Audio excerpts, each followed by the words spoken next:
Hey everyone, and welcome to another episode of English Easy Practice. I'm Emma, and I'm here with my awesome co-host, Alex. How are you doing today, Alex? Hey, Emma, I'm doing great, and I'm really excited about today's episode. It's going to be super helpful for everyone who's looking to improve their English speaking skills, whether they're beginners or have been learning for a while.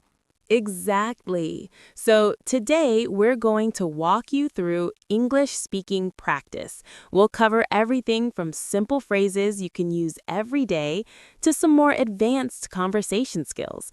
And the best part is that we'll do it in a fun and natural way so you can practice with us. That's right. Whether you're at the very beginning of your English journey or you're a bit more advanced, we'll guide you through some really practical conversations. And we're going to repeat things to make sure you get the hang of it. So let's dive in. Let's start with something very simple, introducing yourself. This is the first thing we all do when we meet someone new, right? Absolutely, and it doesn't have to be complicated. For example, I would say, "Hi, I'm Alex. Nice to meet you." It's short, friendly, and it works in almost every situation. Exactly, it's perfect. You don't need to say anything too fancy. And then you can ask the other person, "What's your name?" It's a great way to keep the conversation going. That's true. But here's something to keep in mind. Smiling and saying your name clearly is very important. It helps you sound more confident and friendly. Right. Speaking of confidence, it's something we should all work on, especially when practicing a new language. The more confident you feel, the easier it will be to speak. Let's try this together. I'll say, "Hi, I'm Alex," and you respond, "Hi, I'm Emma." Ready? Ready. Hi, I'm Emma. Great job. And there you go. Just like that, you've started a conversation. Simple, right? It's all about starting with the basics. Now, let's move on to another common situation, ordering food at a restaurant. This is something we all do, and it's another great chance to practice speaking. Totally. So let's say we're ordering at a cafe. I might say, "Can I have a coffee, please?" It's polite and to the point. Exactly. And if you want to add more details, you can say, "Can I have a large coffee, please?" Or, "I'd like a coffee with milk." These small additions make your sentences more specific and clear. Right. It's all about making sure the other person knows exactly what you want. Let's practice that. I'll say, "I'd like a coffee with milk, please." And I want you to say it after me. "I'd like a coffee with milk, please." Perfect. You nailed it. And remember, the more you practice these types of sentences, the easier it becomes. Exactly. And that's why today we're going to focus on phrases you can use in everyday life. Whether you're at the store, talking to a friend, or meeting someone new, these are the building blocks of speaking English. That's right, Emma. And vocabulary plays a huge part in building your speaking skills. Let's take a quick look at some useful words that will help you in your daily conversations. Let's start with the word friendly. This is an important one. If someone is friendly, it means they're easy to talk to and nice to be around. Exactly. For example, if I met someone new and they were really nice, I might say, "Wow, you're so friendly." It's a great compliment. And another word we use a lot is confident. It means feeling sure of yourself. So if you speak confidently, it means you know what you're saying and you're not afraid to speak up. Right. And then there's the word polite. Being polite is key when speaking with anyone. If you say please, thank you, and excuse me, it shows that you respect the other person. Great. So let's review those words. We have friendly, confident, and polite. Keep those in mind as you practice your English, and don't forget to use them when you can. Now, let's move on to something a bit more advanced. In our next segment, we'll be practicing longer conversations and will help you build on the basics we've covered so far. That's right. So stay with us, and in just a moment, we'll dive into real-life conversation examples. Don't go anywhere. Welcome back, everyone. I hope you're ready to take your English practice to the next level. In the first part, we focused on some basic conversation starters and polite phrases. But now, we're going to dive deeper and practice more complex sentences. Are you ready, Emma? I'm definitely ready, Alex. So let's kick things off with a scenario that's a little more advanced. Imagine you're meeting a colleague at work or new neighbor. You want to know how their day has been. How would you ask that in a friendly way? That's a great one, Emma. A simple but effective way to ask is, "How's your day going?" or "How was your day?" You can also say, "Did you have a good day?" These are all great ways to start a conversation. Exactly. And remember, when you ask someone about their day, you're not just making small talk, you're showing that you're interested in their life. People love to feel heard, and asking about their day is a nice way to connect. Right. Let's practice that together. I'll ask, "How's your day going?" And you respond like we're having a real conversation. Ready? Ready? My day's been great, thanks for asking. I just finished a big project at work, so I'm feeling really good. Nice. See how simple and natural that was? And you shared a little bit about your day, which makes the conversation feel more personal. Exactly. And another good question to ask is, what did you do over the weekend? It's a great way to keep the conversation going and learn a bit more about the other person. Yes, that's a classic one. I would say, "What did you get up to this weekend?" or "How was your weekend?" These are great ways to ask about someone's free time, and the answers can be anything. People love talking about their hobbies, trips, or fun activities. Now, let's move on to something more practical. Sometimes in conversations, you might have to give directions or explain something. Let's say someone asks you how to get to the nearest bus stop. How would you give directions? Good one, Emma. When giving directions, it's important to be clear and simple. You could say, "Go straight down this street, then take the first left. The bus stop will be on your right." Simple and clear. Exactly. You can also add some extra details to make it even easier for the listener. For example, after you pass the supermarket, take the second left. The bus stop is just a few meters ahead. Right, and this is something we use all the time in daily conversations, whether we're explaining how to get somewhere or just telling someone how to do something. It's all about clarity and simplicity. Exactly. Let's try a little practice. I'll pretend I'm asking for directions and you give them to me. Ready? Let's do it. You ask first. Excuse me, can you tell me how to get to the nearest pharmacy? Sure, go straight down this road and then take the third right. The pharmacy will be on your left, next to the bank. Perfect. That was clear and easy to understand. Well done, Alex. Thanks, Emma. And remember, when you're giving directions, don't rush. Speak slowly and clearly, especially if the person is still learning English.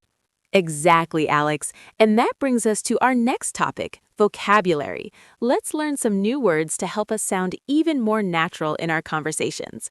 One word we'll look at today is comfortable. Ah, yes, comfortable is a great word. It means that something is easy to use or makes you feel relaxed. For example, this chair is really comfortable. Exactly. You can use it to describe anything that makes you feel good or at ease. My bed is so comfortable I could sleep for hours. And the opposite of comfortable is uncomfortable. So, for example, if the chair is too hard, you could say, "This chair is uncomfortable." It's always good to know the opposite of words you're learning. Exactly. Let's move on to another important word, opinion. An opinion is what you think about something. You might say, "What's your opinion about the movie we saw last night?" That's a great one. Giving opinions is important because it helps you express yourself in conversations. For example, "I think the movie was fantastic. What's your opinion?" Right. So let's review those words: comfortable, uncomfortable, and opinion. Keep using them in your conversations and you'll sound more natural over time. Now, let's do some practice. I'll ask you a question and I want you to give me your opinion. Ready? Ready? What's your opinion on traveling to new countries? Great question. I think it's amazing. Traveling opens your eyes to new cultures and experiences. It's always fun to explore different places. That's a perfect answer. You used "I think," which is a great way to start giving your opinion. Let's try one more question. What's your opinion on learning new languages? Well, I think learning new languages is a great way to grow. It can be challenging, but it's also so rewarding to communicate with people from different cultures. Wonderful. You're using "I think" perfectly, and you explained your opinion clearly. Keep practicing this structure and you'll get even better. Now, let's do some shadowing practice. I'll say a sentence and you repeat after me. Ready? Let's do it. I think learning new languages is important. I think learning new languages is important. Great job! Let's try another one. Traveling can be a life-changing experience. Traveling can be a life-changing experience. Perfect. You're sounding awesome. Shadowing like this helps you get the flow of natural speech. All right, everyone, you're doing great so far. In the next part, we'll dive into some more advanced conversations, challenge you with tougher vocabulary, and give you some more real-life examples. Stick around, we'll be right back after this quick break. Welcome back to English Easy Practice, everyone. We're in the final part of our journey today, and I'm so glad you're sticking with us. By now, you've learned a lot of basic phrases, built your confidence, and worked on some intermediate conversation skills. But now, it's time to challenge ourselves with more advanced topics, vocabulary, and real-life scenarios. That's right, Alex. In this part, we're going to focus on advanced conversation skills. So if you're ready to take your speaking to the next level, let's dive right in. Are you ready, Alex? I'm definitely ready, Emma. Let's start with something that will help you sound more natural and fluent. Talking about your opinions in more depth.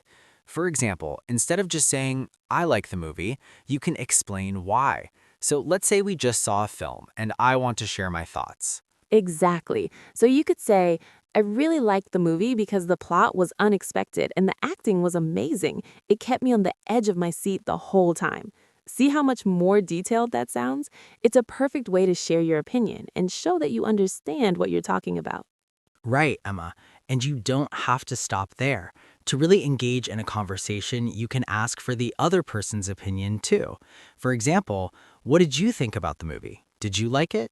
This way, you're not just talking about yourself, you're involving the other person in the discussion. That's true, Alex. And when it comes to more advanced conversations, it's important to express agreement or disagreement politely.